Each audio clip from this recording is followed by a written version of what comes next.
Então, vamos começar hoje o novo painel, o segundo painel da manhã de hoje, do segundo Congresso de Direito Administrativo do Rio de Janeiro, com o tema Concessões, Infraestrutura e Covid-19. Dando continuidade ao tema de Direito Econômico, que começou antes com o nosso André Sadi e com o Farley e a professora Batista. Então, de imediato, eu homenageio quem é de direito. Homenageio o Emerson Moura, um colega, nosso amigo, ao Sadi e aos protagonistas desse grande evento de ordem pública, que certamente engrandece as letras, a ciência e a academia ao qual pertencemos. Discutindo temas tão raros e tão difíceis nesse momento em que estamos dentro do processo de pandemia, até então não conhecido, digamos assim, entre nós. Há seu registro na história, mas não conhecido por nós. E para dar vazão a isso, quero também rehomenagear o Gessé Toro, nosso professor e desembargador, que dignamente nos honra com a sua presença e, mais que isso, honra o direito administrativo aqui no Rio de Janeiro e no Brasil. Na sessão de hoje, teremos dois palestrantes de nomeada. O Alexandre Aragão, nosso professor desembargador estadual, eu não enxergo ele aí. Se ele aparecer, não está aí por enquanto, né? Doutor Alexandre Aragão, nosso professor e procurador do Estado. Eu enxergo a professora Carolina Fidalgo, Barros Fidalgo, professor da UERJ, advogada e professora da Fundação Getúlio Vargas. Então, prazer conhecer a professora Carolina, que eu não conheço. Boa tarde. Boa tarde. Eu vou fazer uma pequena... Quer dizer, ainda bom dia, né? É porque eu acordei cedo hoje. Eu estou com a sensação que estou no meio da tarde já. Só não está conosco aí o professor Aragão. Daqui a um pouco, certamente, ele chega. Sim, então, sim. Vamos começar com a professora Carolina. Mas antes disso, professora Carolina, me permite fazer uma observação sobre a temática. 3 assuntos que quero relatar. Primeiramente, a pandemia. Como disse há pouco e repito, é um fato, é um fenômeno, digamos, que na nossa geração nós não conhecemos. Só tínhamos relatos dos nossos avós, que houve pandemias da gripe espanhola, digamos assim, a mais próxima da nossa história, entendeu? A minha avó, eu sou lá do sul do Brasil, me contava isso, aconteceu isso, aquilo, mas a gente não processava isso com a devida clareza, porque não viveu o período histórico. Só quem viveu é que sabe os problemas que causam disso decorrem.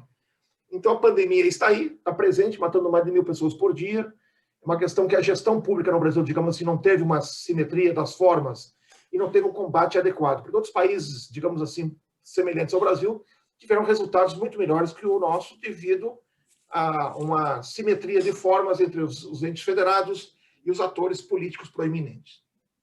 Então, isso eu quero relatar a nossa tristeza, porque nós não temos, até o presente momento, um ataque, digamos assim, mais estruturado à pandemia que nos cerca.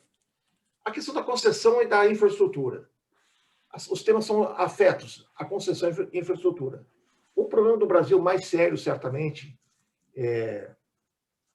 de ordem pública, dos vários problemas, é a questão da infraestrutura. O país hoje é um país continental, como nós sabemos, é um país que é carente profundamente de segmento da infraestrutura. Quer dizer, poucos estados no Brasil hoje têm infraestrutura, digamos assim, de suporte. Certamente, o que tem mais suporte no Brasil é São Paulo, por ser a maior economia também do Brasil. Os demais estados é uma fragilidade total. E aí estamos aí inaugurando na universidade as aulas remotas. Os problemas nossos vão ter agora das aulas remotas em virtude de quê? Porque nós não temos o sinal garantido, firme, de internet. Quer dizer, é um problema de infraestrutura. E assim vai indo. Quer dizer, nós pegamos setor por setores. Então, a infraestrutura no Brasil, hoje, eu acho que é um segmento, um dos mais importantes, um debate fundamental para só erguer o Brasil, botar o Brasil de forma altiva, soberano, nos seus padrões mundiais que deve ter. E me chama a atenção, em espécie, que o Brasil é considerado uma das maiores economias do mundo e, ao mesmo tempo, tem uma precariedade tão séria na questão da infraestrutura. Quer dizer, parece uma contradição em si. Como é que tem a maior economia do mundo e, ao mesmo tempo, não tem um suporte de infraestrutura? E as concessões públicas? frente à pandemia? Obviamente que a preocupação que nos cerca é segmentos da área econômica e de serviços públicos que foram atacados violentamente pela pandemia e outros setores que foram, digamos assim, soerguidos. Então, dois fatos. O setor de comunicação, obviamente que cresceu de forma alta, a demanda foi alta na área de internet, de comunicação, e o setor de transporte aéreo ficou no chão. Quer dizer, então vejamos que dois segmentos, duas concessões públicas completamente assimétricas quanto aos seus resultados empíricos.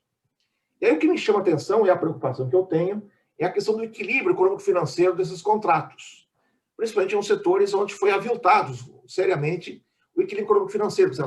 As empresas que aí estão não conseguem suportar esse problema gravíssimo da pandemia, que ficou meses ou estão ainda sofrendo as decorrências dessa pandemia. Então, esse é o problema mais sério que eu acho. O desequilíbrio econômico-financeiro e como é que tu faz esse processo de recomposição de custos e recomposição de valores para que as empresas tenham resultados efetivos e fiquem no azul. E aí surgem dois problemas que agora estão nos jornais nesses tempos aí. O problema de entregas de concessões públicas, principalmente aeroportos e rodovias, em virtude dos problemas, que pararam completamente com as rodovias, não tiveram um afluxo, então trechos sendo entregues lotes. E aí tem que recontratar e relicitar isso tudo. Então isso para a gente, que a gente prima pela segurança jurídica, a certeza de resultados, é muito ruim. Isso é uma experiência nova que estamos tendo aí. Então, para isso, eu convido de imediato a professora Carolina Barros Fidalgo para fazer sua primeira intervenção, primeiramente homenageando e agradecendo por estar conosco e homenageando por estar conosco nesse segundo Congresso de Direito Administrativo. A palavra, então, por 15 minutos ou mais, Carolina, depende da presença ou não do Alexandre Aragão. A palavra, por favor. Obrigada, José. Bom dia a todos. É um grande prazer para mim estar aqui hoje falando nesse congresso tão importante, né? Tantos temas relevantes e que demonstra que o direito administrativo é uma das matérias realmente mais importantes dentro da área jurídica, né? Que não tem essa representação nos cursos de direito, inclusive, né? Quando eu me formei, eram dois semestres de direito, e isso, logicamente, não é possível para que seja possível que todas as questões que esse ramo do direito, né, às quais esse ramo do direito se aplica, sejam tratadas, e é um ramo que afeta as nossas vidas diariamente, e principalmente nesses momentos de pandemia. Eu quero agradecer ao Emerson Moura, que foi quem fez contato comigo, me convidou para esse congresso. Eu estou muito feliz com esse convite. Obrigada ao André Sadia também, e obrigada a toda a organização. É um prazer para mim falar sobre esse tema. É um tema que me interessa muito e é um tema que eu vejo muito no meu dia a dia de trabalho. Eu sou advogada privada, mestre em Direito Público pela UERJ. Eu tenho professores muito queridos nesse congresso. A Patrícia Batista foi minha orientadora tanto de monografia quanto de mestrado. O professor Alexandre Aragão foi meu chefe, eu fui estagiária dele. Comecei como estagiária, né, até virar sócia. E por isso também eu estou aqui me sentindo, né, com o peso da responsabilidade de falar perante essas pessoas, esses professores tão importantes, e em homenagem ao professor Gessé Torres também. Enfim, vou tentar dar o meu melhor, espero contribuir para esse assunto, né, que ainda vai ser muito discutido, ainda tem muitos pontos em aberto, mas acho que o mais importante é que a discussão comece e que os pontos, né, e sugestões e recomendações e críticas sejam debatidos, para a gente não chegar num momento em que as coisas sejam feitas apressadamente, porque eventualmente terão que ser feitas, né? E 10 anos depois os órgãos de controle estejam, né, aplicando penalidades e responsabilização por coisas que são feitas nesse momento. É interessante que o professor Gessé Torres perguntou para o Farley na última mesa uma questão que eu tinha lido em um artigo que foi publicado na revista da PGE, revista eletrônica, né? Qual é a relação entre as pandemias e o direito? E aí, eu vou até colocar aqui, eu abri, né? Quando ele falou sobre isso, eu abri o artigo, que é a revista eletrônica, para poder mandar no chat, para quem puder, coloquei no chat, tá? É um artigo sobre reequilíbrio em tempos de Covid, é um dos poucos que eu achei, né? Artigo mesmo, acadêmico, publicado sobre esse assunto. E o autor começa falando sobre quais foram os efeitos da gripe espanhola, que foi também uma pandemia de grandes repercussões e que gerou, no ramo do direito, pelo menos, uma das grandes consequências foi a rediscussão das teorias de descumprimento contratual, onerosidade excessiva. Na Inglaterra foi criada uma discussão sobre o instrumento, uma situação que eles chamam de frustration, que é a frustração das causas do contrato. Na Alemanha, que foi criada a teoria da base do negócio, também para dizer que se a base do negócio, aquele equilíbrio, aquela relação entre obrigações que gerou a união das pessoas em torno daquele contrato, ela for afetada fortemente por alguma questão alheia a esse contrato, ele também deve ser revisto. Ou seja, o direito, ele já vem se manifestando sobre as pandemias. Eu não sei lá na época de Justiniano, mas certamente com relação à gripe espanhola fez com que os autores, nesse caso direito civil, contratual, trabalhassem nas possíveis consequências, nas possíveis respostas que o direito deve dar para esses momentos de grande incerteza, de grandes transformações. Então, o primeiro ponto que eu queria trazer aqui é que hoje eu tento trazer contribuições, as respostas não estão claras ainda. Talvez o mais importante seja o processo como a decisão vai ser tomada, a transparência, a documentação do que a decisão em si, porque nós, como a professora Patrícia falou, nós vivemos numa sociedade de risco, o risco agora está extremamente exacerbado, e se a gente for esperar o tempo necessário para que uma decisão ótima seja tomada, a decisão, quando ela for tomada, ela não vai ser mais necessária, Bom, estamos como o tema da palestra, como o professor José falou, sobre como o direito administrativo deve lidar com essa pandemia decorrente do Covid-19, com relação aos reequilíbrios dos contratos de concessão. Nós vimos, nos jornais, nos meios de comunicação, uma ampla divulgação dos efeitos adversos dessa pandemia. O aeroporto de Congonhas, por exemplo, teve uma redução de 98% dos seus usuários.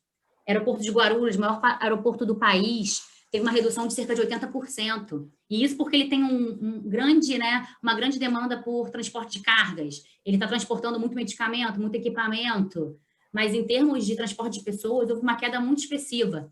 Mesma coisa aconteceu com transporte ferroviário, transporte metroviário, transporte rodoviário, Então, os impactos são notórios, são divulgados pelos meios de comunicação e são irrecusáveis. O ponto o que a gente faz, nesse momento? Tem um impacto, o impacto está caracterizado, ele vai gerar um problema de receita, já está gerando um problema de receita e desequilíbrio em contratos de concessão, e a gente tem que buscar, como advogados, como acadêmicos, indicar soluções possíveis para esse momento. Bom, o que se pergunta agora é quem que tem que pagar a conta, Quem paga a conta da Covid? É o Estado? É o particular? Quem é que tem que arcar com esse prejuízo? Por um lado, é importante lembrar que esses contratos de concessão, eles são celebrados para transferir à iniciativa privada a exploração de uma atividade, um serviço público, que constitucionalmente incumbe ao Estado, ao poder público. Então, o responsável último pela manutenção desse serviço, pela continuidade desse serviço, pela qualidade desse serviço é o Estado. A gente não pode deixar de considerar isso. Então, o maior interessado em garantir a continuidade do contrato e a sua viabilidade econômica deve ser o Estado também. Porque, no limite, se a concessionária não tiver condições de continuar com o contrato, se essa concessionária quebrar, enfim, ou o serviço vai ser mal prestado, e aí o Estado vai ter que tomar alguma medida, além de mera aplicação de multa, ele pode ter que decretar a caducidade dessa concessão, pode ter que retomar esse serviço, e nós sabemos que o Estado não tem condições de fazer isso. Pelo menos não na amplitude dos efeitos da pandemia. E é ele, como eu falei, o responsável constitucional pela prestação desses serviços. Além disso, pelo modelo tradicional, né, de equilíbrio econômico-financeiro dos contratos de concessão, situações imprevistas, né, casos fortuitos, força maior, fato do príncipe, dentre outros, né, situações imprevistas e de consequências inestimáveis, incalculáveis, elas normalmente são atribuídas ao Estado. O que normalmente em situações, né, do dia a dia, fora de uma pandemia, justificaria a responsabilização do Estado por tomar alguma medida para o reequilíbrio desses contratos. Os contratos mais recentes de concessão, PPP, etc., rodovias, aeroportos, eles têm uma cláusula um pouco mais complexa de equilíbrio econômico-financeiro, porque eles implementaram matrizes de risco, né? Cláusulas de alocação de risco, dividindo de forma mais detalhada qual é o risco que é assumido pelo Estado, qual é o risco assumido pelo particular nessa contratação. Então, depende um pouco do que está em cada contrato. Existem exemplos de que, por exemplo, no caso dos aeroportos, né, o risco pela força maior continua com a União Federal, e como existem casos em que, como no caso das rodovias, riscos de demanda são do concessionário, mas ele pode, no final da concessão, obter uma indenização. Então, depende um pouco, né? Os contratos têm que ser analisados. Mas o importante deve existir uma preocupação, independentemente da matriz exata de riscos previstos no contrato, com a manutenção desses contratos, com a manutenção desses empregos, porque, no limite, se a equação econômico-financeira desses contratos deixar de ser viável, o Estado tem que assumir, né? Ele tem que tomar alguma medida. O professor Aragão, ele trabalha, né, no livro dele, Serviços Públicos, sobre os casos de desequilíbrio definitivo. É possível, mas vai gerar uma discussão judicial. E o Estado vai ter que assumir. A gente tem o caso das barcas aqui no Rio de Janeiro, que tudo foi discutido foram vários processos, né? Não foi nem só um. Houve pelo menos 3 processos, um de anulação por conta de vício nas licitações, um por conta de desequilíbrio definitivo, porque o Estado não arcou com os compromissos assumidos em revisão tarifária, outros para exigir mais reequilíbrio, enfim. Essas discussões judiciais, elas demoram muito tempo e elas não vão resolver o nosso problema agora, né? E no caso de barcos, o que aconteceu? O TJ anulou o contrato com base numa ação civil pública ajuizada pelo Ministério Público Estadual, vícios na licitação, mas deu ao Estado 2 anos para fazer a licitação, porque o Estado não tinha condições de assumir. Então, se o Estado não tinha, em 2017, condições de assumir, só o serviço de barcas, imagina, né, agora, no meio dessa pandemia, o Estado ter que arcar com os custos de manter um serviço diretamente, né, com servidores públicos ou via alguma outra entidade estatal para evitar a descontinuidade desses serviços. Então, o que fica claro, né, nesse momento, com base nas discussões que estão sendo travadas, né, em algumas opiniões que estão sendo publicadas por professores acadêmicos, que é claro que deve ser discutido o reequilíbrio desses contratos. Mesmo naqueles casos em que a matriz de risco coloque um risco de demanda para o concessionário, deve ser rediscutido para ver se foi realmente um impacto que inviabilize a prestação do serviço. E isso é um pouco caso a caso mesmo. Mas, além disso, o importante é entender que esse procedimento não vai ser suficiente agora. Porque esse procedimento, ele demora. Reequilíbrios, né? Processos de revisão de concessões federais, por exemplo, estaduais também, eu acompanho algumas revisões aqui no Rio de Janeiro, demoram mais de 5 anos para ter uma decisão sobre esse assunto. E vejam, no caso de barcas, o Estado do Rio de Janeiro reconheceu um valor específico para reequilíbrio e não conseguiu pagar, por falta de recursos. Então, assim, o reequilíbrio é importante, ele não deve ser afastado, as cláusulas têm que ser analisadas e aplicadas, tem que ser feito, logicamente, uma avaliação sobre se houve, de fato, reequilíbrio, né? O professor José Carlos falou, talvez as concessionárias de telecomunicações não tenham tido esse problema, porque as telecomunicações mantiveram as nossas relações sociais, né? Estamos aqui falando, neste momento, por conta desses serviços. Mas os serviços de transporte foram muito afetados. Aeroportos e empresas aéreas foram muito afetadas. Então, o primeiro ponto é esse, né? A gente não pode achar que o reequilíbrio ele vai resolver, porque o reequilíbrio, no mínimo, ele é demorado. Porque tem que avaliar tudo, porque tem que avaliar os custos, as despesas, o que impactou, o que não impactou. É normal que demore um pouco, né? E a média é 5 anos. Então, o primeiro ponto é esse. O segundo ponto, e que isso é importante também, né? É que essa crise é uma crise de nível mundial, multissetorial, e é uma crise que afeta não só o contratado, mas também o contratante. O concessionário, ele está sofrendo porque a demanda está caindo, caiu muito em alguns casos, né? Mais de 90%, porque ele está tendo que fazer investimentos para manter as condições de segurança sanitária, né? Porque as suas receitas acessórias estão caindo também, né?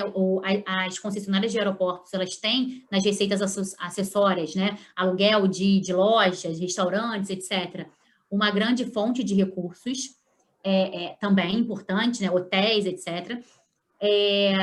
Mas o Estado também está sofrendo bastante, porque o Estado perde a arrecadação tributária, o Estado tem que construir hospitais, comprar medicamentos, garantir o acesso, né, o máximo possível universal ao tratamento com relação ao coronavírus, além das medidas emergenciais de auxílio aos cidadãos. Então, nós temos uma crise que, né, o que os autores falam, os comentadores falam, é que é uma crise muito pior do que a crise de 2008, porque a crise de 2008 foi no mercado financeiro. A nossa crise é uma crise de mercado mesmo. Ela abrange todos os atores do mercado. O usuário, a concessionária, a pessoa da lojinha, o supermercado, enfim. E o Estado, que perde a arrecadação e aumenta muito os seus gastos. Então, além de ser um processo demorado, esperar que o Estado vai conseguir pagar essa conta é bastante preocupante, porque a gente vê que o Estado está tendo dificuldades de pagar outras contas necessárias, né, ao combate da pandemia. E, além disso, para o Estado conseguir pagar, ele tem que aumentar a tributação. Né? E ninguém quer ter mais aumento de tributo nesse momento de pandemia em que está todo mundo, né, com problemas de obtenção de receitas, né, agentes públicos e agentes privados. Então, esse é o segundo ponto, né? Reequilíbrio demora. Reequilíbrio depende do Estado conseguir reequilibrar. E a gente já viu antes da pandemia que alguns entes federativos não estavam conseguindo. Né? E, por fim, que tem a ver com os outros dois pontos, as medidas normais de reequilíbrio, elas também não são suficientes, né? A prorrogação do prazo é a mais comentada, o que é ótimo. Prorrogar o prazo é ótimo. Mas prorrogar o prazo vai resolver no longo prazo, não vai resolver o fluxo de caixa agora. Né? Aumento tarifário, impossível. Assim, isso não vai resolver.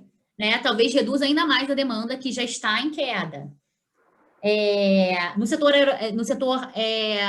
aeroportuário, a União Federal suspendeu os prazos de pagamento até dezembro desse ano. Me parece assim, eu não sou economista, né, mas me parece que é pouco. Provavelmente vai ter que suspender por mais tempo, para dar tempo das empresas, né, tanto as concessionárias de serviços, né, de aéreo, quanto as administradoras dos aeroportos para darem conta, né, dos prejuízos sofridos. Então, é isso. Na prática, uma crise desse tamanho, ela depende da ação do Estado com medidas anticíclicas. O Estado ele tem que atuar com urgência para dar condições para que os serviços continuem sendo prestados. Né? Estados Unidos, que é o grande exemplo de laissez-faire, de liberalismo, né? Ele comprou ação. O Estado, né? A União, nos Estados Unidos, comprou ação em 2008 para evitar quebra de banco. Né? Claro que isso teve contrapartidas no controle desses bancos, mas ele fez isso. Não estou dizendo que essa medida é para ser usada agora, mas isso é para exemplificar que grandes crises exigem medidas imediatas, né? Porque as medidas de reequilíbrio elas não vão resolver o problema atual de caixa. Que precisa de alguma forma, né, ser tratado. Aí, o que você pode fazer, né? A OCDE, eu vou colocar também depois o link no chat, é só para eu não me enrolar aqui. A OCDE, ela tem publicado alguns compilados do que os países vêm fazendo, tá? Inglaterra, Austrália, países europeus, até alguns países aqui da América Latina. Brasil não está envolvido. Eu não sei qual foi o critério de pesquisa, enfim, talvez eles não tenham conseguido dados suficientes para essas versões já publicadas.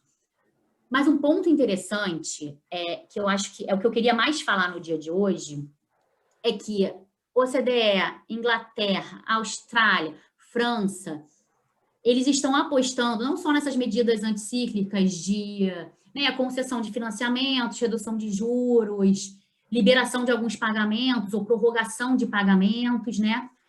Mas eles falam o tempo todo em cooperação. A Inglaterra, ela publicou uma série de notas, eles chamam de PPN, que é Public Procurement Notes. São orientações aos agentes públicos para que eles saibam o que fazer nesse momento. E a palavra que mais tem nessas notas é partnership. Tem que ter parceria, tem que ter boa-fé, tem que ter cooperação, porque essa é uma situação que é muito fora do normal, né? E que não vai ser resolvida com uma parte brigando com a outra. As partes têm que sentar, a OCDE fala, são 3 passos, né, nesse documento que a OCDE publicou. Primeiro, você reage para garantir o fluxo de caixa. Medidas, por exemplo, Nova Zelândia colocou um prazo de 10 dias para o poder público pagar contrato. Você quer comprar medicamento, tem que pagar em 10 dias, para garantir o fluxo de caixa. Inglaterra autorizou que fossem feitos pagamentos prévios, antecipados, para garantir o fluxo de caixa. E são exemplos, né? Para serem considerados. Inglaterra, novamente, publicou uma nota, essas PPNs que eu comentei, né? Dizendo que não vai considerar que é caso de força maior para fins dos contratos de concessão deles, né? São contratos um pouco diferentes, mas, no fim, são contratos de concessão, de transportes, etc., mas que o governo inglês vai garantir o pagamento dos valores unitários com base nas demandas 3 meses antes da pandemia. Então, garantindo o fluxo de caixa. Então, o primeiro ponto que a OCDE fala é react, tem que ter uma ação agora para garantir o fluxo de caixa para o mercado não parar.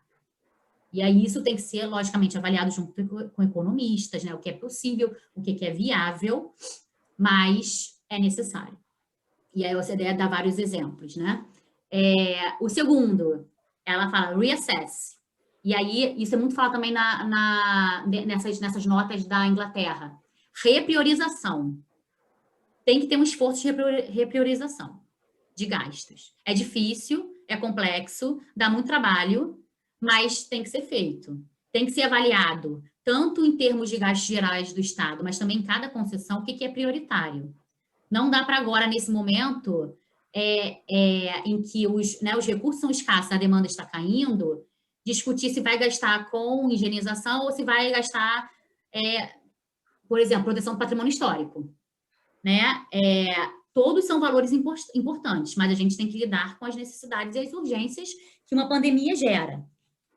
E o terceiro é a reconstrução, né? Que a OCDE diz e que nenhum país está em fase ainda disso. Ela está acompanhando essas 3 fases. E aí, para eu já caminhando mais para o final,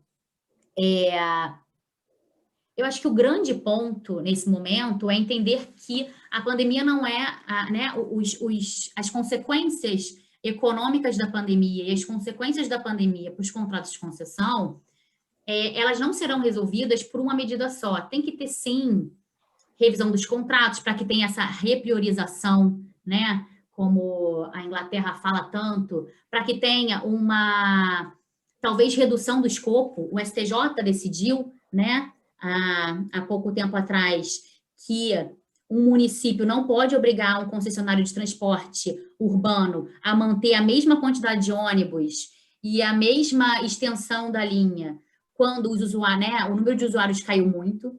Tem que ter essa readequação também, sempre que possível, do escopo do serviço. Pode haver uma readequação dos fatores de qualidade, dos fatores de produtividade do serviço. O Estado ele pode também avaliar, em vez de penalizar a concessionária, converter os valores das penalidades em investimentos no próprio serviço.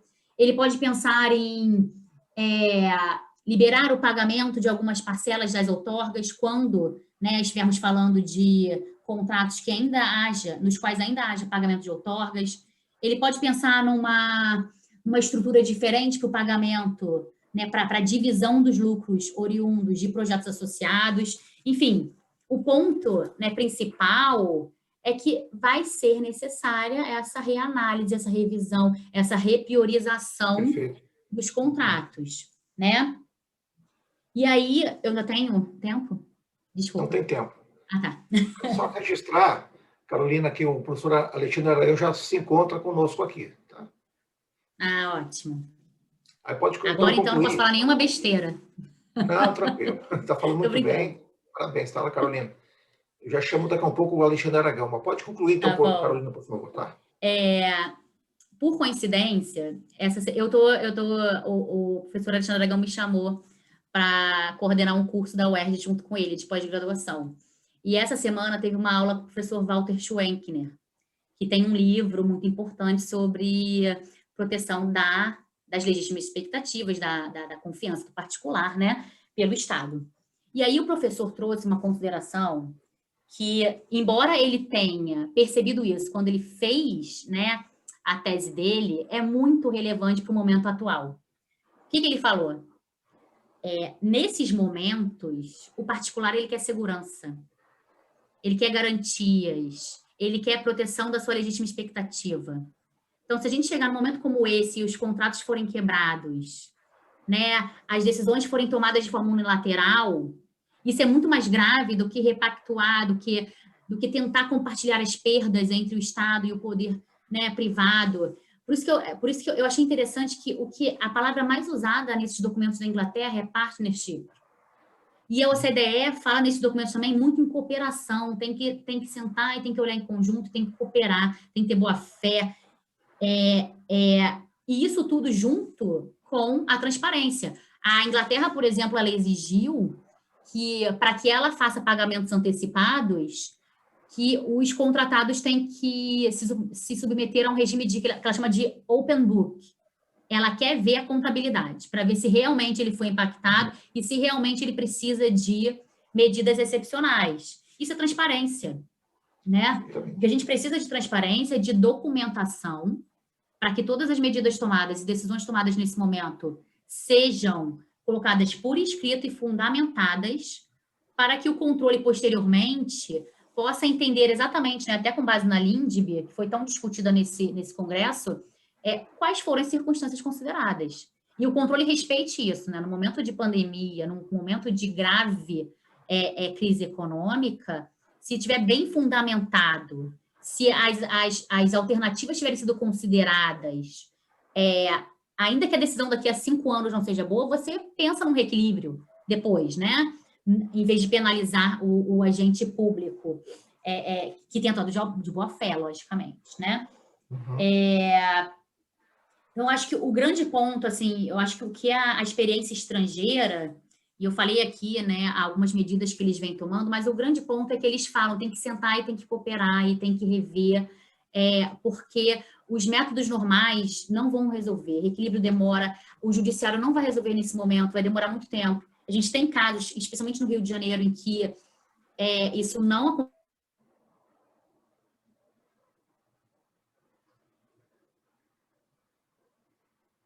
Pergunto, caiu o sinal?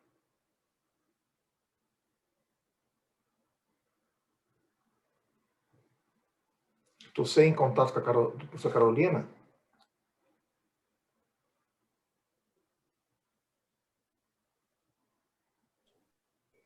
Vou ligar para ela aqui, Luciana.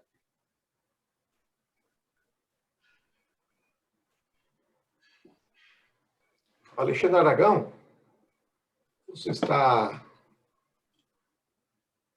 Ô, professor Alexandre. Grande Busanello. Prazer revê-lo. Pois é, ainda que nessas circunstâncias. Isso. Eu só queria concluir com a professora Carolina, mas ela que sumiu no sistema aí. Estou ligando aqui para ela. Oi, Carolina. Tem que ligar o microfone. Desculpa, agora sim. Caiu a internet aqui. Tá. Então, para terminar, eu queria trazer dois comentários. Um é num blog do Banco Mundial. O Banco Mundial está hospedando um blog sobre questões da Covid.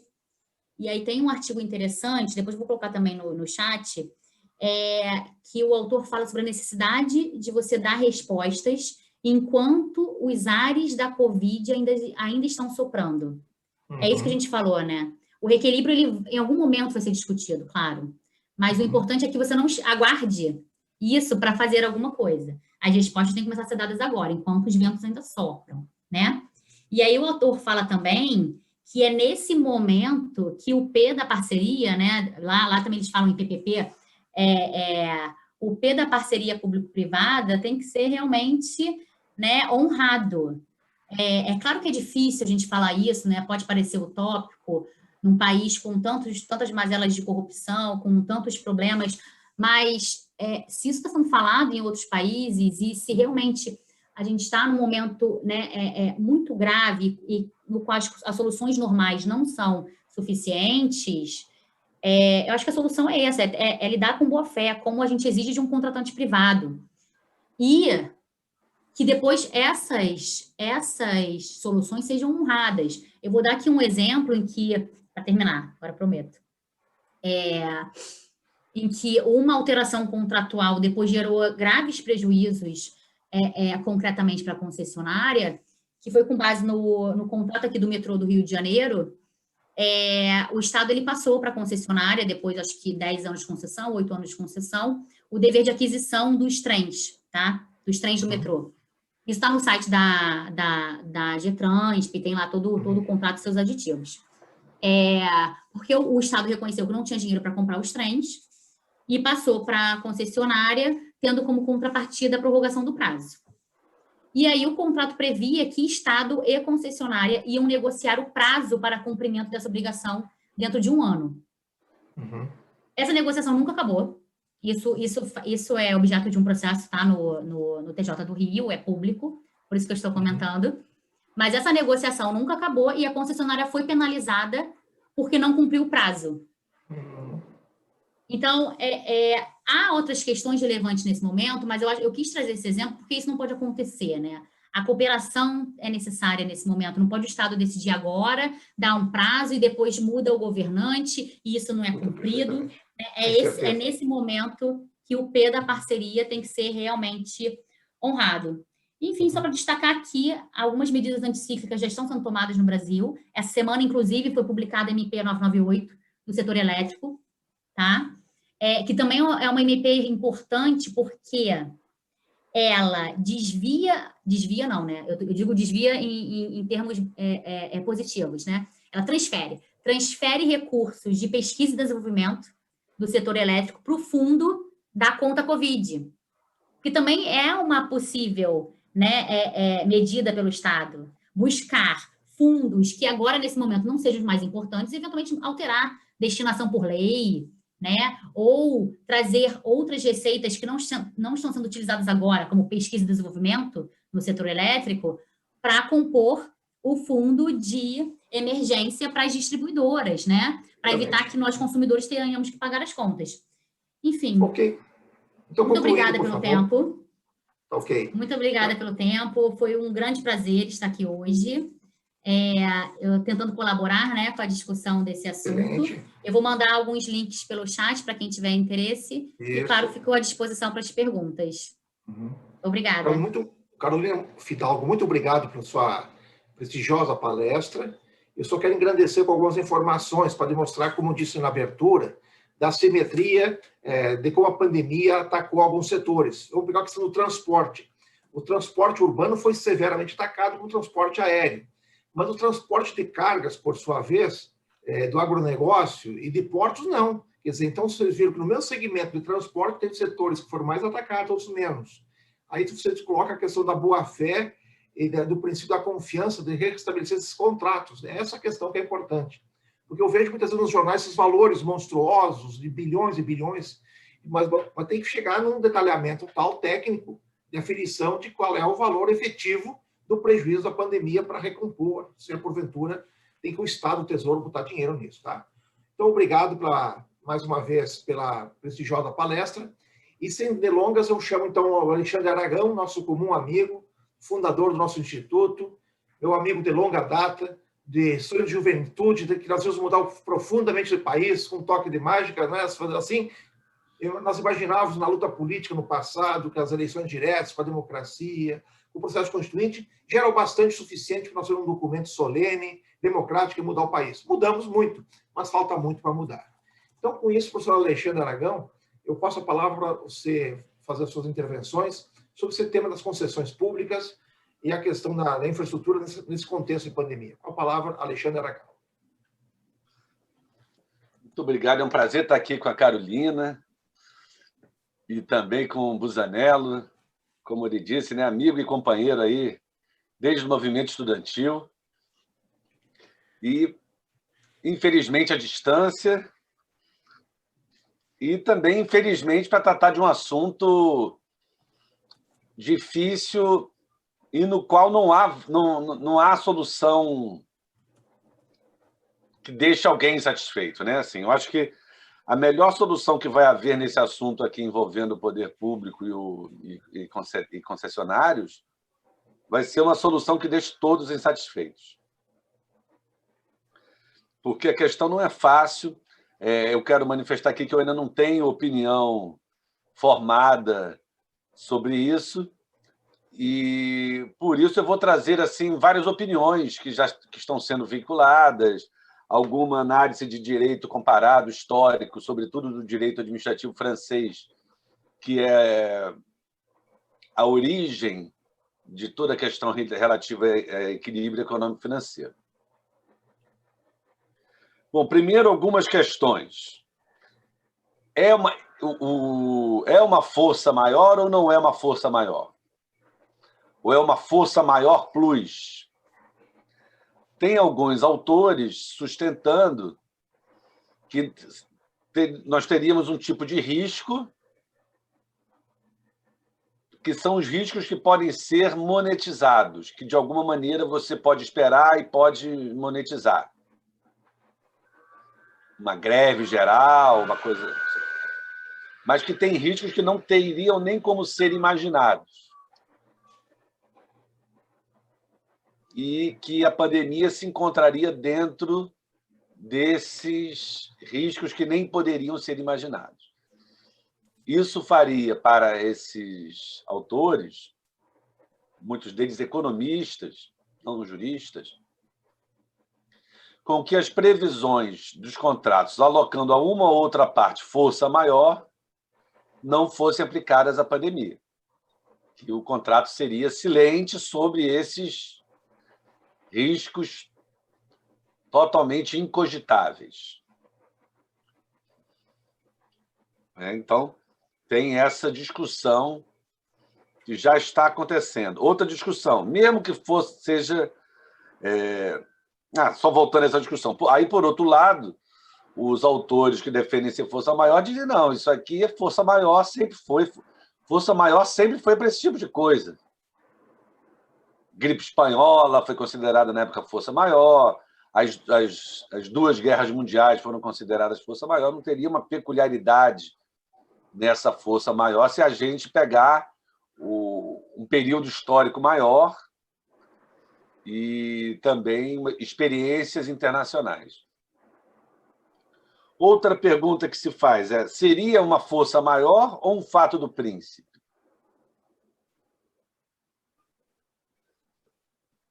O que gerou o prejuízo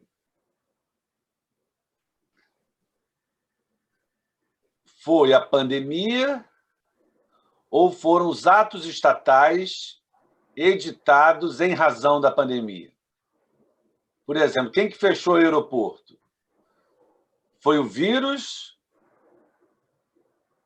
ou foram atos do poder público fechando o aeroporto? Quem que diminuiu o transporte urbano de passageiros? Foi o vírus ou foram os atos da prefeitura proibindo o funcionamento de comércio, funcionamento de escola, que diminuiu o número de passageiros abruptamente? Então, aqui nós temos uma questão de nexo de causalidade, que, inclusive, os colegas do direito civil que estudam responsabilidade civil podem nos ajudar muito. Temos aqui um problema de nexo de causalidade muito importante. O que é que causou? Já há colegas defendendo as duas opções.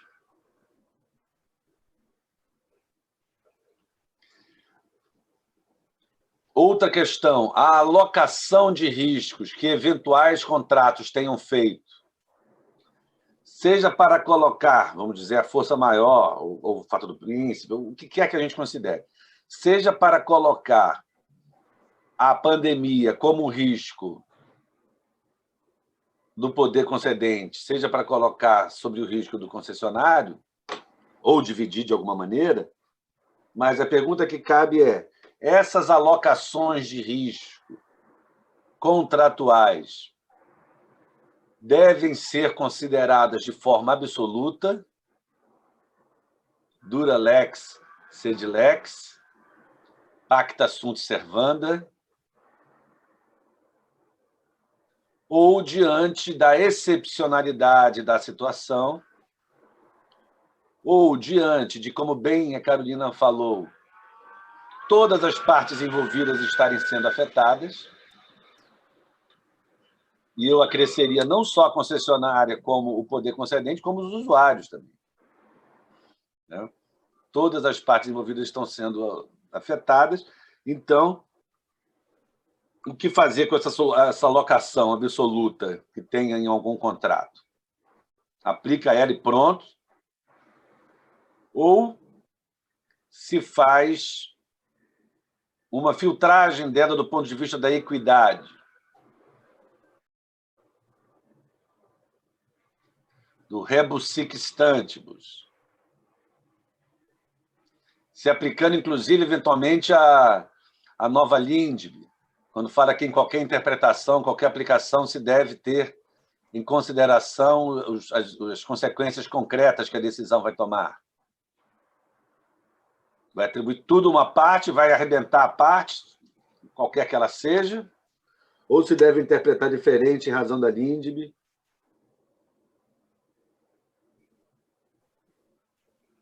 Para, de alguma maneira, temperar a rigidez da cláusula contratual? Uma pergunta que nós devemos fazer. Outra questão para a qual se deve estar atento, apesar de que, na prática, as concessionárias são muito mais atentas a isso do que o poder público. O equilíbrio econômico-financeiro, ele é uma mão de via dupla.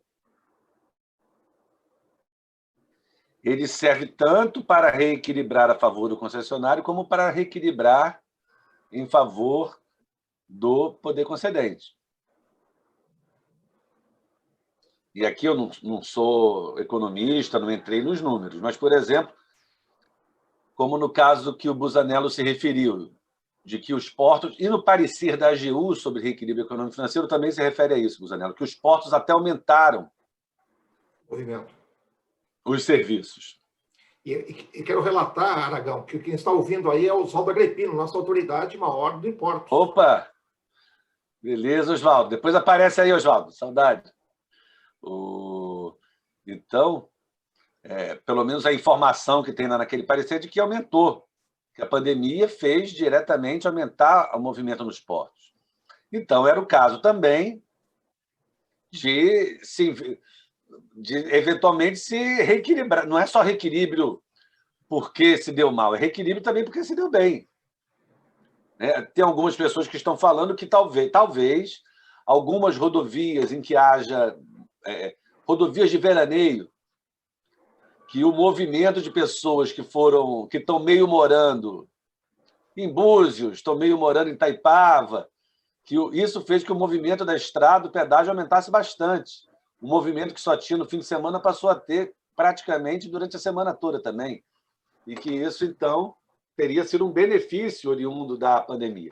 Então, ou seja, tudo isso tem que ser averiguado e o poder público tem que ter também um papel ativo de atrás disso, né? Não é só o concessionário que pode pleitear reequilíbrio. O poder público também pode pleitear reequilíbrio a seu favor, a favor dos usuários.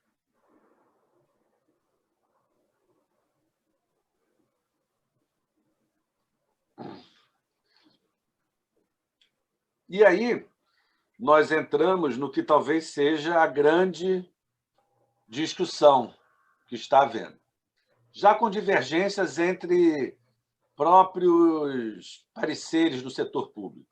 Por exemplo, tem esse parecer da AGU, que a maioria conhece, está público, dizendo que se o contrato não dispuser diferente, a força maior é integralmente do poder público, risco dele. Já há outras opiniões divulgadas aí nos sites jurídicos, né? Jota, Conjur, algumas outras opiniões. No âmbito do Estado do Rio de Janeiro, o professor da UERJ, José Vicente Mendonça Filho, também é procurador de Estado, emitiu um parecer no sentido de um pouco diverso, mas a discussão está se colocando, né? E aí, a grande questão é: a força maior deve sempre ser um risco atribuível ao poder público?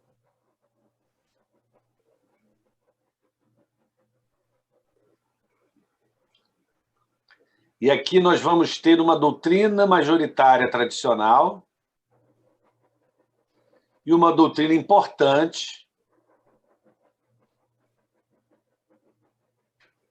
que tem autores tradicionais, mas que são autores mais jovens. A doutrina majoritária tradicional diz o seguinte: que, salvo se o contrato dispuser diferentemente, tem uma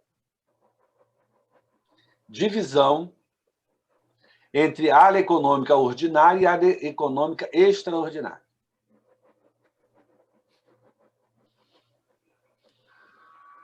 A área econômica ordinária, que são aquelas variações normais da economia, seriam riscos do particular. Já as áreas econômicas extraordinárias seriam riscos do poder público. Eles têm essa concepção e eles veem essa concepção como tendo sido constitucionalizada e legalizada. Eles extraem da previsão da Constituição, quando fala mantidas as condições efetivas da proposta, lá no artigo 37, quando fala da obrigatoriedade de licitação, eles inferem dessa previsão que esse mantido as condições efetivas da proposta representa uma proteção do equilíbrio econômico-financeiro, e eles inferem que a proteção do equilíbrio financeiro consiste exatamente nessa divisão entre área ordinária e área extraordinária. É uma coisa que derivaria até da própria Constituição. E aí eles dizem que a Lei 8.666, que no caso seria genericamente aplicável, diz que, em razão de áreas econômicas extraordinárias, deve ser reequilibrado o contrato. Então, não estaria só na Constituição, como estaria também na Lei 8.666. E, do ponto de vista econômico, eles dizem que, como não é um risco segurável, que então deveria ser atribuído ao poder público, o poder público é um segurador universal, tem um colchão de amortecimento para esses gastos surpreendentes a qualquer momento, até porque pode emitir moeda. Bom,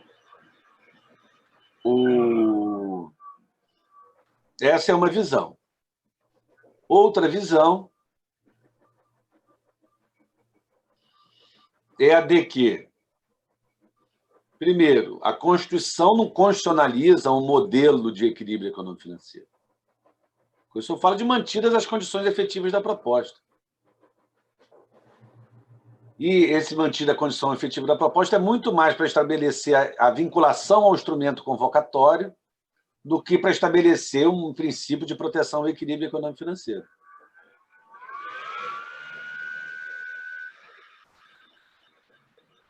Dizem esses autores que, mesmo que fosse para estabelecer um modelo de equilíbrio econômico-financeiro, não se poderia extrair da Constituição uma modelagem obrigatória para todos os contratos da administração pública.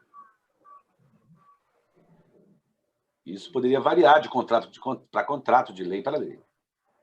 Esses autores também dizem, aqui eu gostaria de citar o Gustavo Kaercher, que tem textos, vocês podem procurar aí na internet, tem textos muito profundos sobre isso. Gustavo Kaercher Loureiro.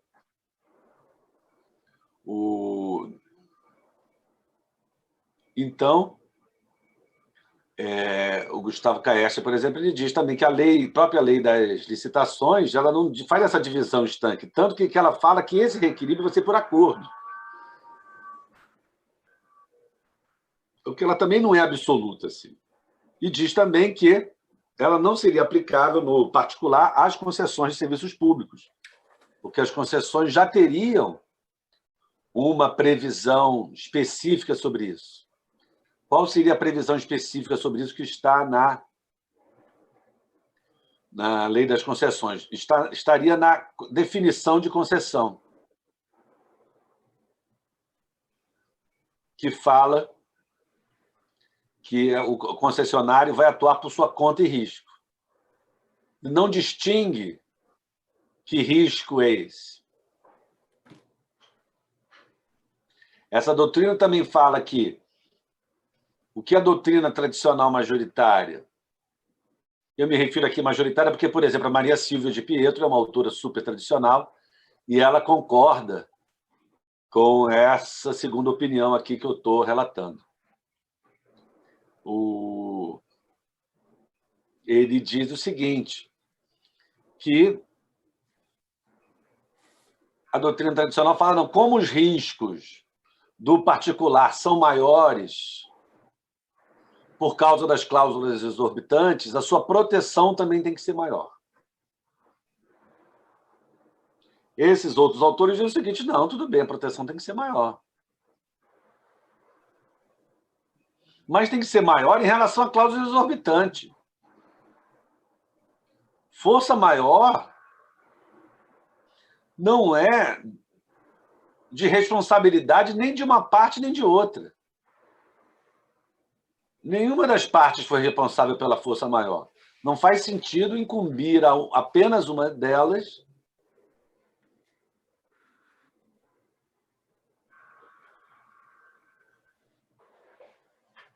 esse ônus. Então, essas são as duas correntes atualmente existentes no direito brasileiro. Para a gente ter alguma luz, assim, e aqui já caminhando para o fim da minha exposição, como que o direito francês, que foi a origem do Instituto do Equilíbrio Econômico-Financeiro, trata e tratou desde as suas origens do problema. Quando começou a falarem de Covid, de contrato administrativo, eu fui lá no Tratado de Direito Administrativo do Gaston Gese. Ele tem 280 páginas assim, só sobre isso. Ele escreveu durante a Primeira Guerra Mundial.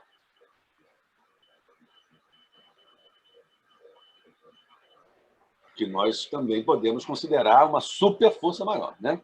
Uma guerra mundial. Com a França parcialmente ocupada, então, assim, causa absoluta. Então, qual é a postura no direito administrativo francês?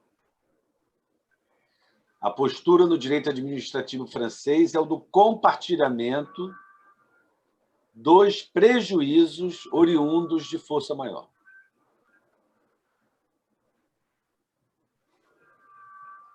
No direito francês, se afirma que, como não é de nenhuma parte a responsabilidade,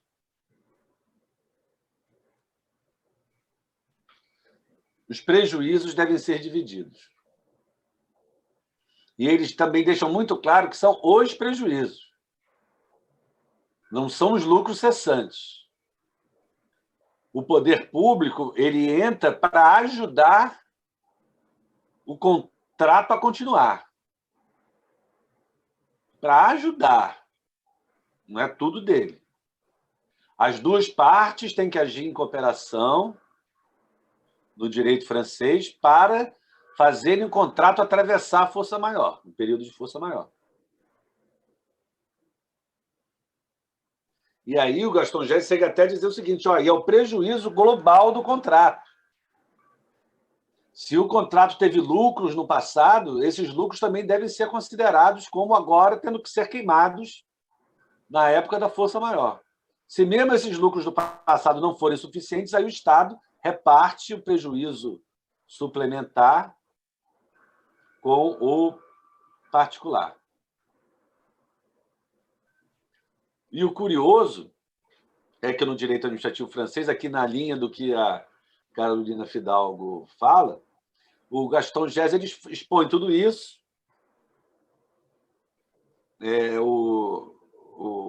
Os autores brasileiros agora eles até estão falando um pouco brincando, né? Que a doutrina tradicional majoritária brasileira importou tudo de equilíbrio econômico-financeiro da França, menos a única parte que era favorável ao Estado. Assim. Mas cada país é um país, né? Mas o Gaston Gesse fala que lá, ele fixando tudo isso, ele diz que praticamente todos os casos de reequilíbrio econômico-financeiro por força maior foram resolvidos por acordo. Baseados nesses parâmetros, mas que foram resolvidos por acordo. E, gente, se a gente for falar do ponto de vista prático, não mais aqui jurídico, eu acho que a solução para todas as partes realmente seria o acordo, né? Com base em determinados parâmetros, que aí vamos discutir, vamos estabelecer. Mas por quê? Porque qualquer que seja a corrente que a gente adote, vai haver milhares de discussões contábeis, econômicas, dificílimas. Sempre vai se poder fazer conta mais para um lado, conta mais para o outro. Não, diminuiu muito o número de passageiros, mas, por outro lado, diminuiu também o gasto com gasolina, o gasto com outros serviços. Aí vamos compensar, quanto que vai compensar? Então, assim, seriam processos judiciais de perícias muito complexas, de perícias assim, que o juiz vai ter que quase escolher no palitinho que corrente da perícia contábil ele vai escolher.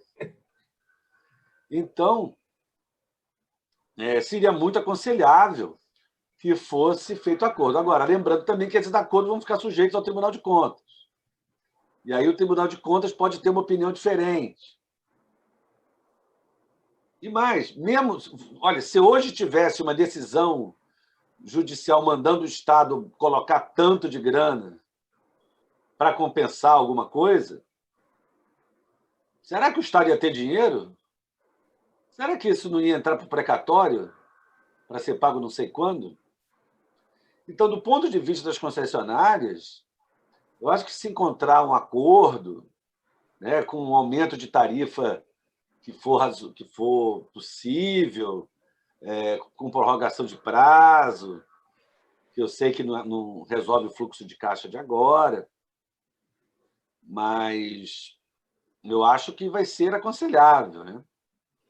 Não sei mesmo assim, até que ponto vai ser possível para os estados, sobretudo para os estados-membros e para algumas prefeituras, arcar com essas compensações, porque eles já haviam vindo numa situação econômica muito difícil, principalmente os estados petroleiros, como o estado do Rio de Janeiro, e a pandemia só fez piorar tudo.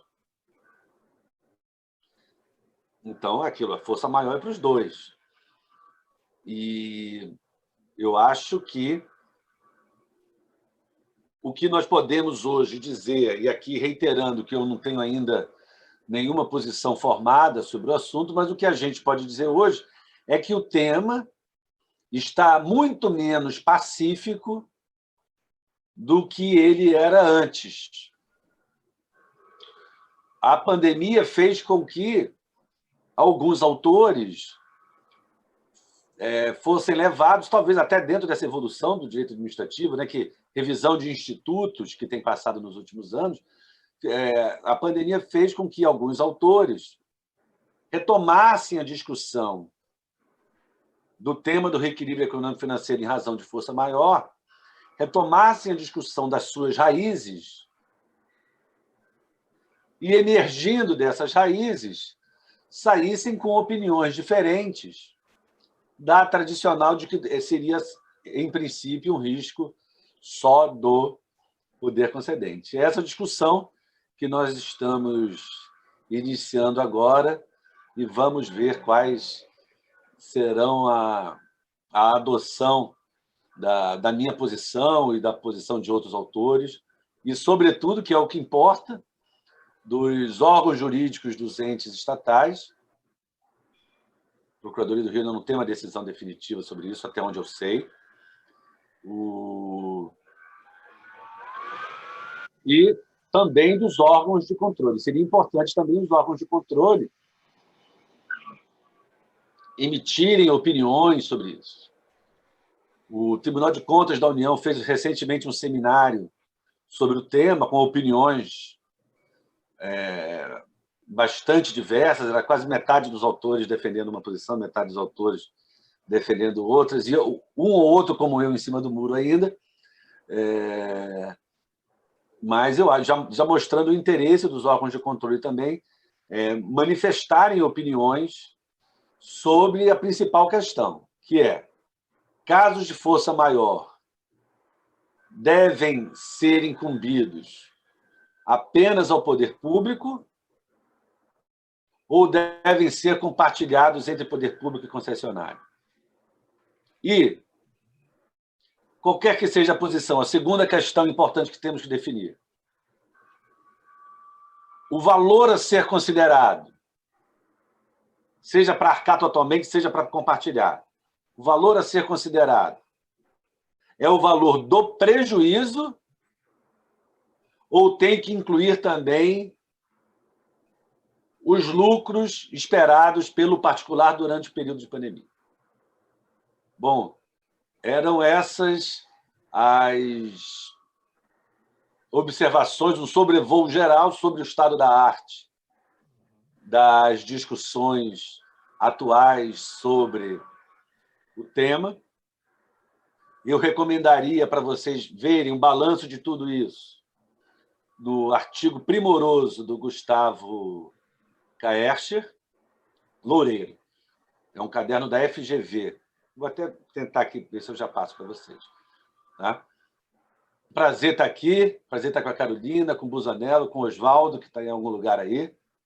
E me despedir, estou à disposição aí para eventuais perguntas. Obrigado. Ok. Então, obrigado novamente a presença e a contribuição do nosso Alexandre Aragão, meu comum amigo de longa data, discutindo esse tema tormentoso, que é a questão da execução dos contratos em plena pandemia. Quer dizer, a pandemia continua, como dizem outros aí, diz que acabou, mas não acabou, está morrendo 1.000 por dia.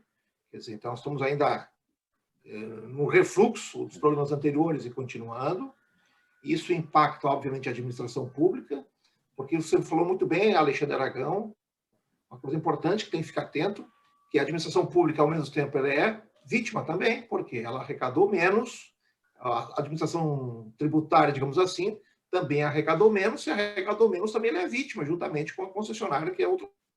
Quer dizer, então, tu falou uma coisa que eu gostei muito agora do modelo francês, que é o modelo do compartilhamento da responsabilidade, quer dizer, nem tudo para lá, nem tudo para cá. Eu acho que a alternativa sempre é a questão do acordo, tanto que o direito administrativo recente, quer dizer, o mais contemporâneo, é da mediação, quer dizer, é o acerto de vontades recíprocas, quer dizer, é uma rua de duas vias, para lá e para cá, quer dizer, não é só de um lado. E tem responsabilidade recíprocas, quer dizer, é isso que nós temos que caminhar. E esse é o convencimento que temos que fazer de ambos os lados.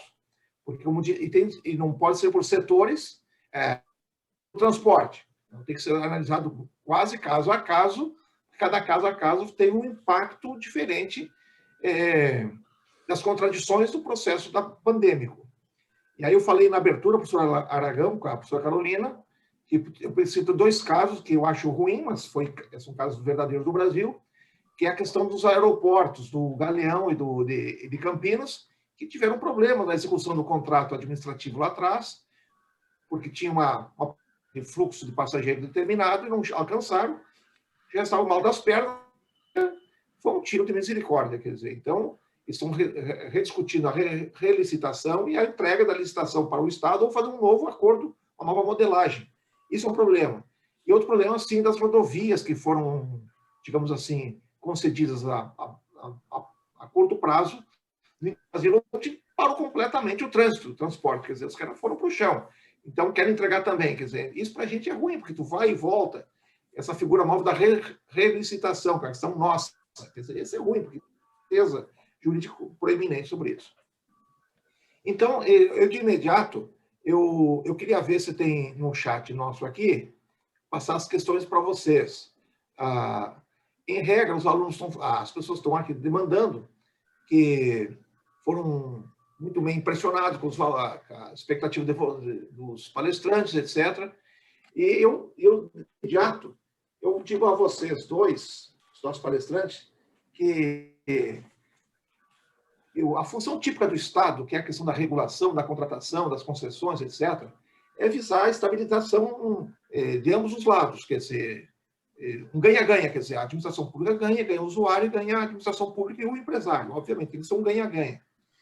E, então, isso tem que ser feito pela via administrativa. Quanto melhor, mais administrativa, a força administrativa do poder público construir modelagens justas e adequadas e que haja compatibilização de interesses recíprocos, melhor. Eu não gosto quando a gente começa a discutir, já antes de discutir a via administrativa, judicializar. Porque quando começa a judicializar, já demonstra de plano que as coisas não estão bem feitas, ou tem interesses, digamos assim, escusos. Porque a boa regulação, eu sempre digo assim, a boa regulação é a regulação que não precisa levar ao tribunal as discussões, porque se a boa regulação ela está previamente adequada e nas audiências, nas combinações de interesses, mas não dá certas coisas. Então, tu contrata, depois vai rediscutir as questões.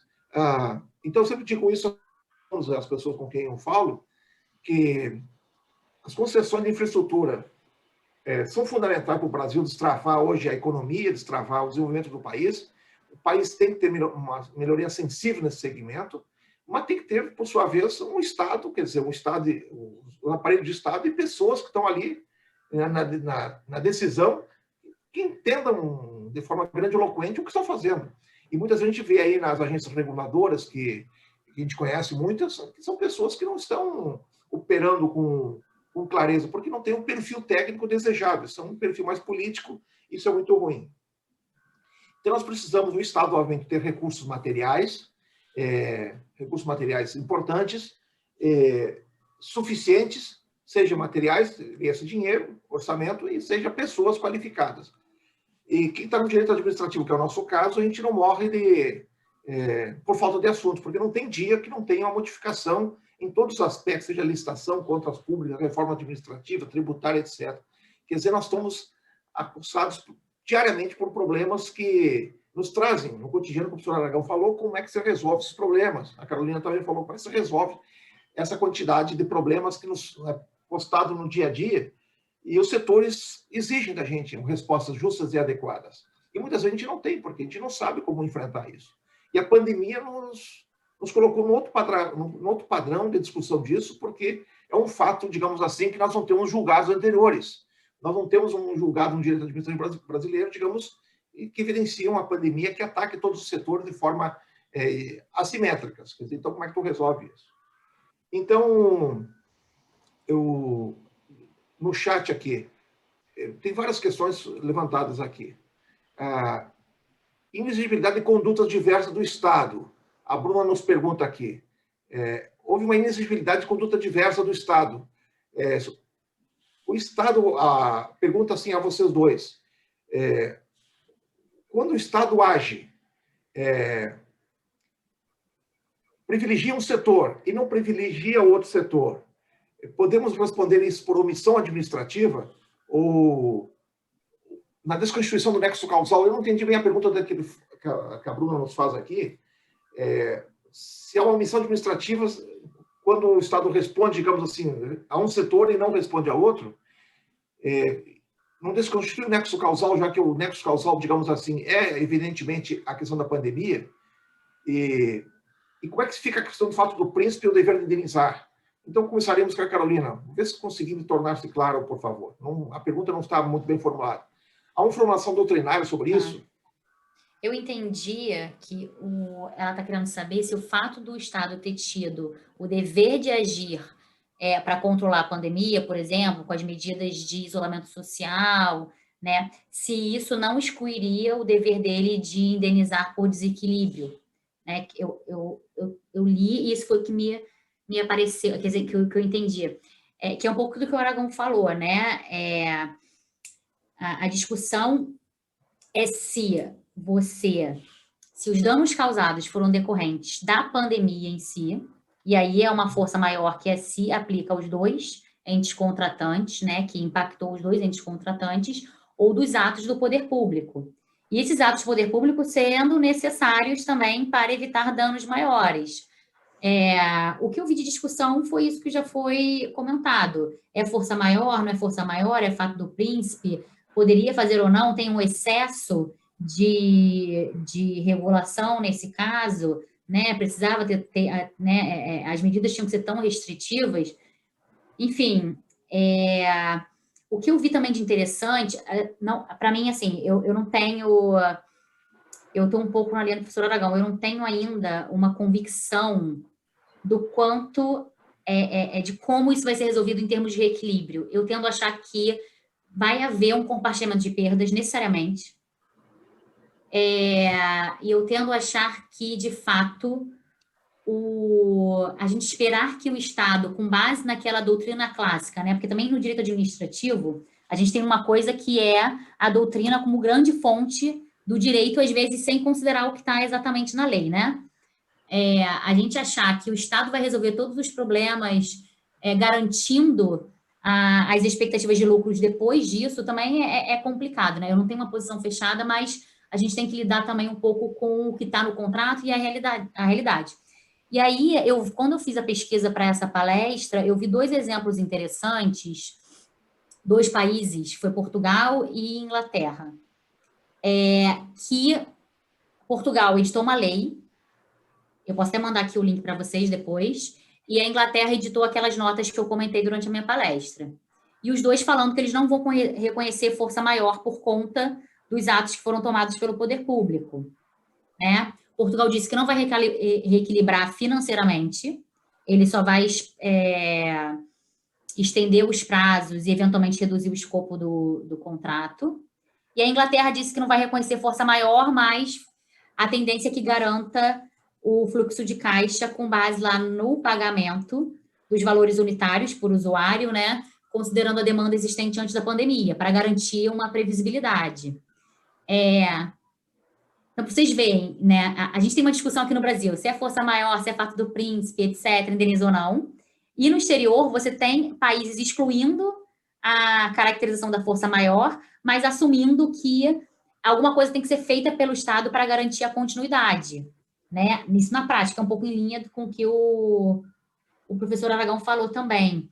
Eu não sei se o fato de ter sido eu, particularmente, não sei se o fato de ter sido uma decisão, né, que foi necessária, que se tornou obrigatória pelo Estado, para ele exatamente não incorrer omissão, né, para ele lidar com a pandemia, isso seria uma justificativa para excluir uma responsabilidade dele contratual. A minha dúvida é se ele tem responsabilidade nesses casos com base na cláusula de reequilíbrio, né? Também não tenho clareza disso. uma resposta definitiva nesse momento. Uhum. Professora Aragão, o Leandro nos pergunta aqui no chat, a segunda indagação, pode-se fazer o pode-se trazer o dever de renegociar caso de desequilíbrio por conta de fortuito, força maior, traduzindo seria o seguinte, teria que previamente definir o que é caso fortuito, força maior, para indenizar, ou não precisa, ou agregaria os dois elementos juntos? Eu acho que a negociação pode envolver tudo isso, né? E eu acho interessante ver o dever de cooperação da teoria geral dos contratos, mais moderna, aqui para o direito administrativo. E notem, não é obrigação de chegar a um acordo, é obrigação de negociar de boa-fé, é obrigação das duas partes de tentar chegar a um acordo, de não negociar só para dizer que está negociando, né? Então, eu acho que essa negociação pode envolver todos os aspectos. Até porque as questões doutrinárias, conceituais aqui também são questões que não são fáceis, são questões, qualquer que seja ela, sempre discutíveis. Então, eu acho que tudo isso pode estar dentro da negociação. Alexandre, continuando Mas o aqui, principal que vai estar na negociação é o valor mesmo, né? Assim, quer você classifique dessa forma, quer classifique daquela forma, o principal da negociação vai ser o valor. Tá. Agora, o Conselho de Estado francês, ele fixa parâmetros e diz que as negociações têm que se basear nesses parâmetros. E aí, para isso, talvez as questões conceituais sejam importantes. Alexandre,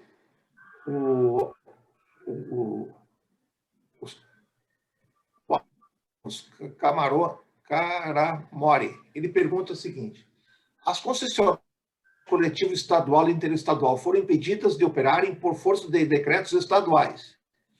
Pergunta, caberá reequilíbrio nos contratos das empresas de transporte? Caberá reequilíbrio nos contratos das empresas de transporte coletivo rodoviário? Quer dizer, o governador fez uma intervenção devido à movimentação livre das concessionárias de transporte coletivo e transporte estadual. Vai depender dessas discussões que eu estava me referindo, né? Bom, primeiro, se é fato príncipe ou se é força maior. Ou seja, se a diminuição decorreu do vírus ou se decorreu do decreto. É que tem essas duas opiniões que eu já narrei para vocês. Uhum. E, segundo, vai ter essa discussão, que assim, eu teria alguma compensação, sim, mas a discussão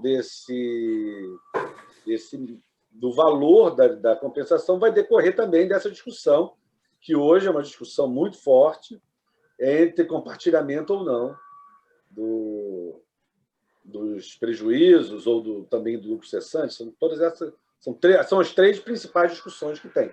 Se é fato príncipe ou força maior, se tem que ser, ou se o poder público tem que arcar com tudo ou com parte, e se o valor total a ser considerado é o valor só do prejuízo ou também deve incluir os lucros cessantes do período. Esses são os três temas, basicamente, que será construído, quer dizer, é uma questão construída na jurisprudência e nos julgados administrativos, daqui para frente. Acho que é isso. Né? Isso aí. Ok. Então, nós vamos encaminhar para o encerramento. Antes disso, eu coloco a palavra à disposição do Alexandre Aragão e da Carolina, se quiser fazer algumas considerações finais para fazer o encerramento.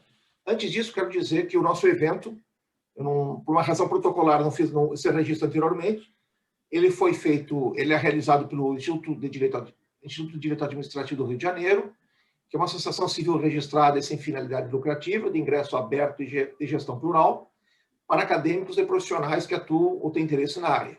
O Congresso de Direito Administrativo é realizado em parceria com os institutos do IBDA, IBDP, IAMS, IPDA, IMDA, bem como a OAB Rio de Janeiro, IAB, Escola da AGU, além da Mackenzie, SESC e Escritório Mendes Braunísio. Portanto, aí está os comerciais, digamos assim, do nosso evento, que é um encontro de personalidades denominada cultura na área do direito administrativo. Então, eu passo a palavra ao senhor Alexandre Aragão e a Carolina quiserem concluir, senão nós encerramos, por sua vez, mais esse módulo. Vou falar um pouquinho, Carolina? Bom, quero agradecer mais uma vez a oportunidade de estar aqui nesse congresso, né, falando de um tema que, além de tão importante, me é muito querido. Para concluir, eu queria trazer só 2 observações. O direito, né, ele certamente não vai resolver sozinho esse problema, né? A gente tem uma questão econômica aí relevante, é essencial que exista discussão sobre, né, no âmbito da economia, sobre medidas anticíclicas e formas de revisão desses contratos para subsidiar o trabalho também dos advogados e procuradores, né? Mas eu acho que o que o direito pode ajudar é, primeiro, buscando modelagens possíveis, né, contratuais para ajudar nesse aspecto e também não trazendo obstáculos para, né, as soluções criativas, desde que essas soluções sejam fundamentadas, documentadas e transparentes, né? A minha maior preocupação nesses momentos é que as soluções que sejam tomadas agora, daqui a 7 anos, 5 anos, 10 anos, sejam objeto de ações de improbidade, ações de controle de contas, porque o controlador não concorda com a solução, né? Eu acho que isso aqui é muito importante. Existe uma discussão grande já no Brasil e no exterior também sobre fundamentação de tomada de decisões em momentos de risco, né? Com relação a risco. O que importa é fundamentação e transparência.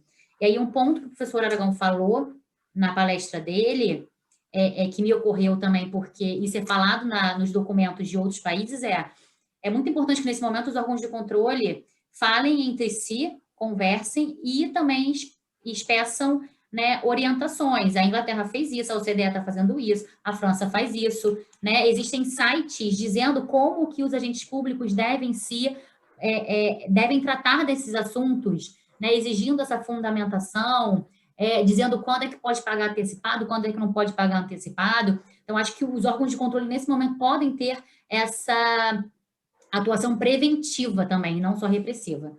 De resto, muito obrigada, foi um grande prazer, uma responsabilidade falar, né, junto com professores tão importantes, e fico às ordens. Obrigado, Carolina, novamente. Alexandre, com as suas palavras finais, por favor.